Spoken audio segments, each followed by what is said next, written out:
new DJM-900 Nexus is our replacement for the popular DJM-800 club mixer and adds the Pro DJ Link connectivity, updated quantized effects, and superior connectivity with software. The 800's probably been around for about 5 years now, and it's been sort of the industry standard mixer as far as I'm concerned. I think it's lasted really well, like you know, the effects and the sort of layout and everything. It's all yeah, pretty ergonomic and easy to understand. A lot of people can get on and use it straight away, even if they've never used it before. The Nexus name is our commitment to making the perfect system for every type of DJ. And to start with, it's Tractor certified. The original setup before the DJM-900 came along was 2 laptops, 1 running machine, 1 running Tractor, 2 Audio 8 sound cards. Now with the new mixer, it makes it a lot easier. Now I can just have 1 laptop, running machine and Tractor. So it's totally halved my setup.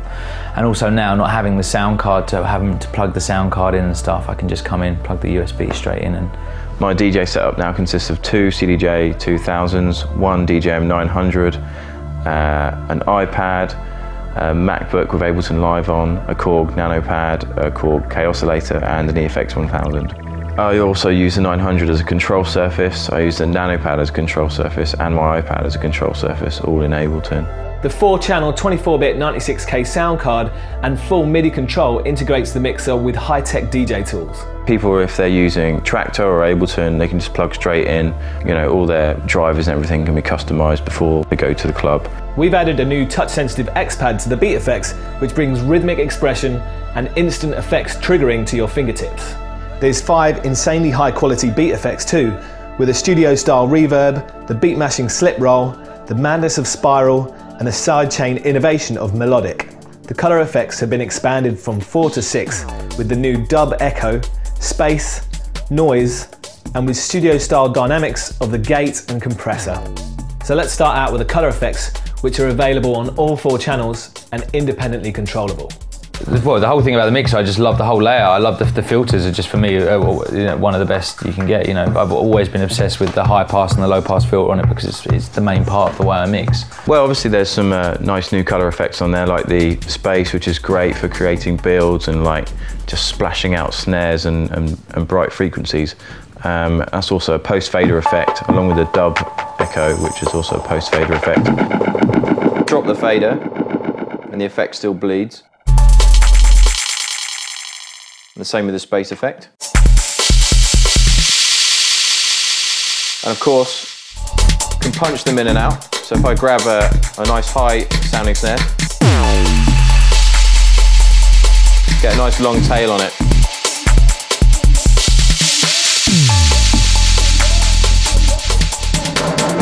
Low pass and high pass.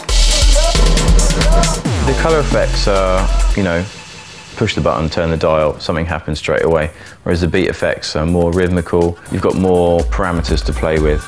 But it's using them both together really that's, you know, that's the key in that mixer. The new firmware 4.0 for the CDJ-2000 and CDJ-900 sends rekordbox beat grid information to the DJM-900 beat effects, making it an essential update. The DJM-900 sends on-air status back to the CDJs, so when you push up the fader, the CDJ-2000 platter assigned to that channel turns from white to red, so you know that it's live on air. Yeah, it's really easy to update the CDJs. I do it in clubs all the time. You know, even with the person before you is playing, it takes literally 2 minutes and 15 seconds. So you can update the player while their last track is playing and be ready to go. Once you've updated to that firmware, everything will work perfectly in sync with the 900, so all your quantized stuff will work. You just plug a LAN hub into the back of the mixer and plug your CDJs into that with some LAN cables. I've got this on wide pitch. I've got my scratch sound over here. I'm going to use the transform effect, which is timed and quantized to this deck. Now watch what happens if I move the pitch. The effect stays in time.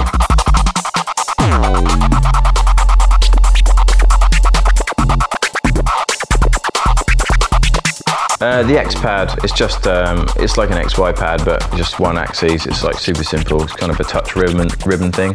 On the 800, you'd get your beat bar buttons, set it to the right measure, on whatever particular effect. So you're doing the roll, you'd set it to an eighth, or you know, if you wanted to repeat one bar, you'd set it to that. But with the touch ribbon, you just, you know, you literally just touch it in a corresponding place, and straight away it's engaged. You don't need to actually engage the effect with a yellow button. As soon as you touch the strip, the effect's engaged. So the roll, as on the previous mixer, works in the same way, except now you can control it with the X pad.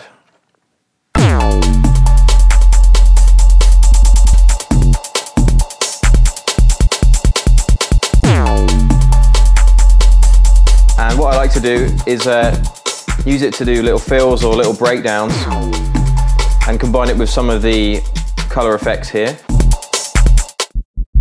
like that one.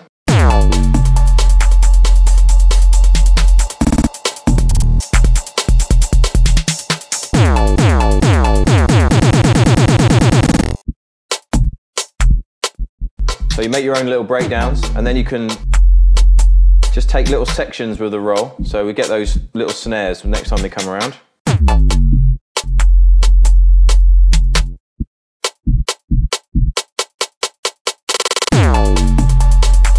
So you make your own little breakdowns, and with this gate compression, it's really good fun.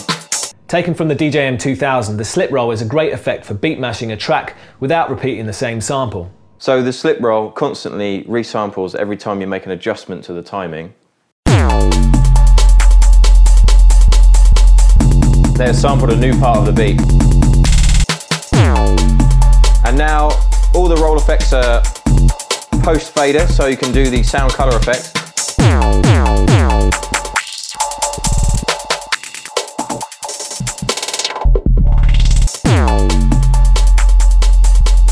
And I like to walk my fingers across it. 1, 2, 3, 4. Just to make these little fills on the drops. 1, 2, 3, 4. Just like the DJM-800, the 900's roll effect can be used to perform with loops, but now with the stability of beat grid quantizing.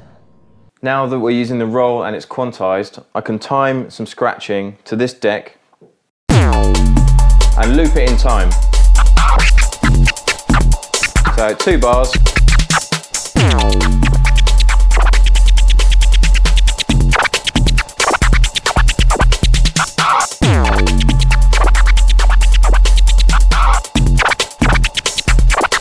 It stays in time.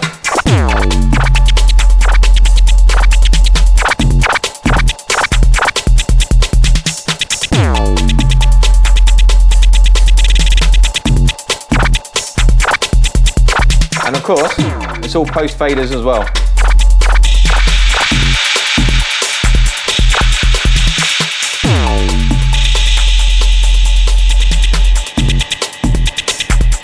Dub echo.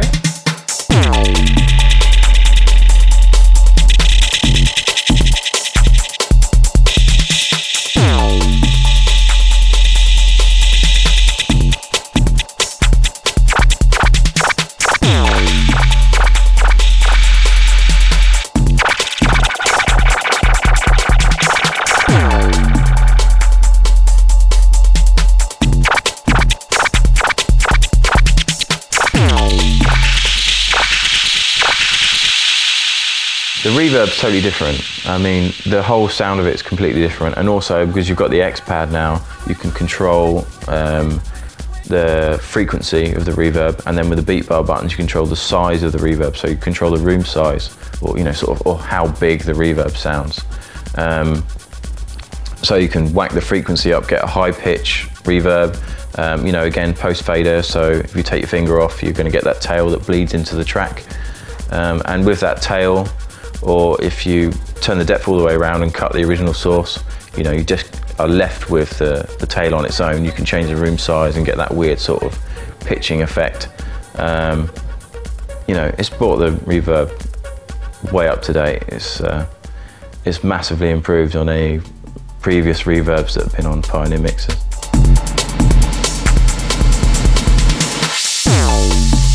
So we've got a nice high-pitched tail there.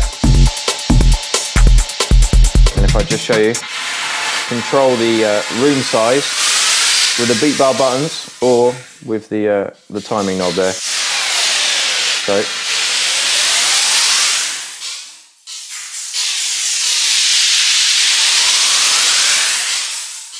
Well, the spiral is a little bit mental, but it's great fun. It's kind of the rock band effect. So the spiral is like a tape delay that's gone bananas, and it sounds a bit like this. It's pretty gnarly.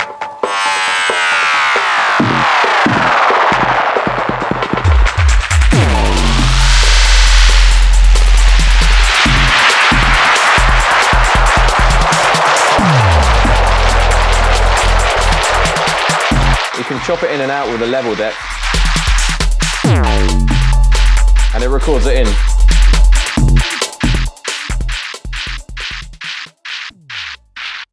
The melodic effect is a sampler which responds to the peaks of the underlying music. It was the one effect I thought, what? How do you use this effect, you know, in a useful way? But I just persevered with it and mucked around with it, and I think that for me, even though it was kind of the most awkward one to get to grips with at first, it was kind of,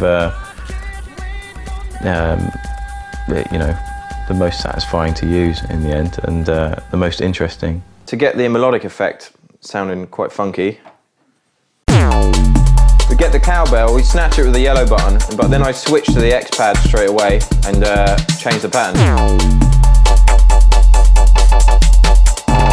So I can switch that off now.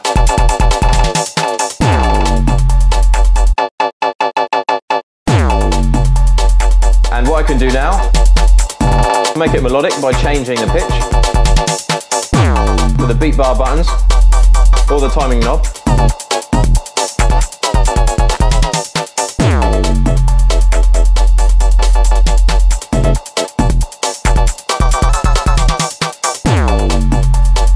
And what you can do is I've got my sound color effects on this channel and this channel, and if I change the channel, just bleed the effect into the other channel. So it just picks up a little tail of the effect.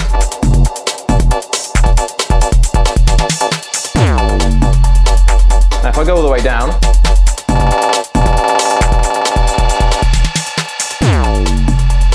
keep my finger on there, I can actually turn this off.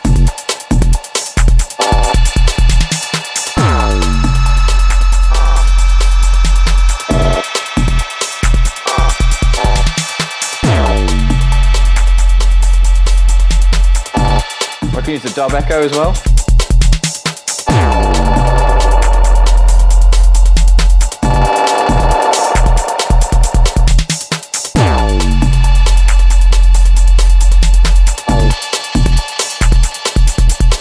Channel select back onto this channel, should remember the pattern.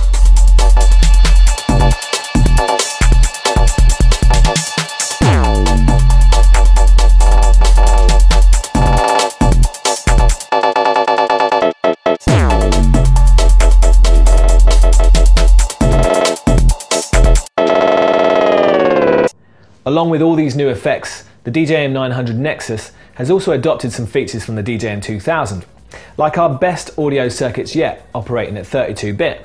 The output I've noticed a lot is a big improvement from the 800 to the 900. The 900 Nexus includes the Q-Link, which is an additional preview channel dedicated to monitoring new tracks from rekordbox directly to your headphones. We've added the isolator EQing, so you can switch from classic to kill. The 900 Nexus will be even more reliable with sturdy new fader technology that no longer positions electronics directly under the faceplate opening.